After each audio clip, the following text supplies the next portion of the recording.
Today we're have a focus on pastoral care and caring for each other in church, and I wanted to ask Gina Ann Powers, our Director of Pastoral Care, to talk to us a little bit before we go any further in worship. Gina Ann, will you say something? Morning, friends. I'm on a booster right now. Okay. So I just want to talk to you a minute about pastoral care.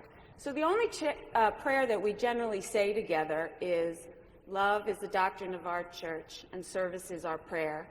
And so how do we talk about service being our prayer? You guys are definitely the most amazing bunch of foot soldiers in the world, bringing justice and asking for help and giving help and bringing help to the disenfranchised. And I couldn't be prouder to be part of a community like this. And I'm wondering, how many of you often think about how do we create beloved community here in the church? So many people are involved in that, and I just wanted to talk a little bit more about that. So most of us know that receiving can be sort of a challenging thing. It's often easier for a lot of us to give, and receiving requires vulnerability that, when we break our leg and we can't walk, sometimes we're willing to accept help. But if there's any degree of thought that maybe we can do it on our own, I know myself and a lot of my friends often say, oh, I'm fine. But if you think about it, that sometimes takes the opportunity from someone to help us. Or maybe it allows for a connection between two people that would never happen if we don't allow somebody to help us. And there's a lot of ways that the church helps, as we mentioned earlier. So we have a meals team, which is grouped by zip code. And a call goes out to someone if there's somebody in your community, in your area, in your neighborhood that needs a meal. Or the emergency care phone is used about once every quarter. You'll carry the phone for a week, and you'll answer the phone any time the church office isn't open. We have visitation team members who, some of them visit bi-monthly or weekly, a church member who maybe is a member for 50 years but can't get to the church on a regular basis, and we bring the church to them. And some visitation team members just visit people if they need an occasional visit at their home, or if they're in the hospital, or they're in a rehab facility recovering. So there's lots of different ways.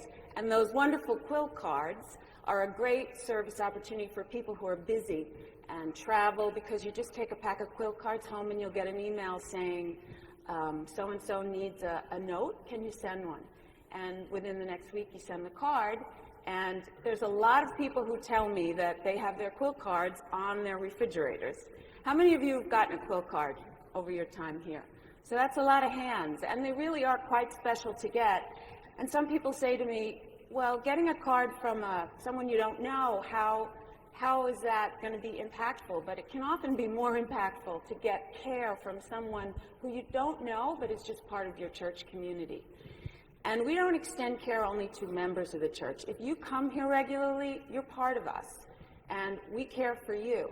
Care is not doled out in small parcels here. A couple of other things that the Pastoral Care Department does is we help to coordinate twice a year. We have grief classes, which are a Unitarian way of walking through grief, and we companion you and the others in the class for 6 weeks. And we even give out all these multicolored bracelets are engraved with grieving in a very subtle way, just to help people remember that they're grieving. When you walk back into your life sometimes after you've lost a loved one, it looks like the world goes on the same as before, but nothing feels the same. So we try to help people remember that we're here, we're thinking about them, and we're ready to journey with them. And we have some of the most fantastic ministers on the planet. However, 3 of them and 1 of me does not cover a lot of ground in this community. And so really the people who make the difference are the pastoral care volunteers. And our lives are busy, but the volunteers tell me that when they help, their perspective broadens, they make connections with people they never would have imagined, they meet some of the most interesting people in the world doing service to one another.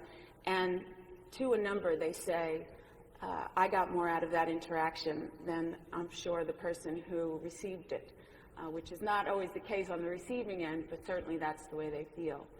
So outside we're going to have pastoral care volunteers to give you more information. I've got lots of handy handouts if you want to take some home.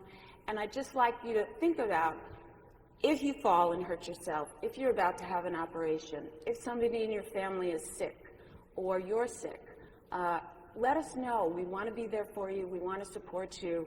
And when we need each other and when we help each other, it's how we create beloved community, and then this community goes out and helps change the world.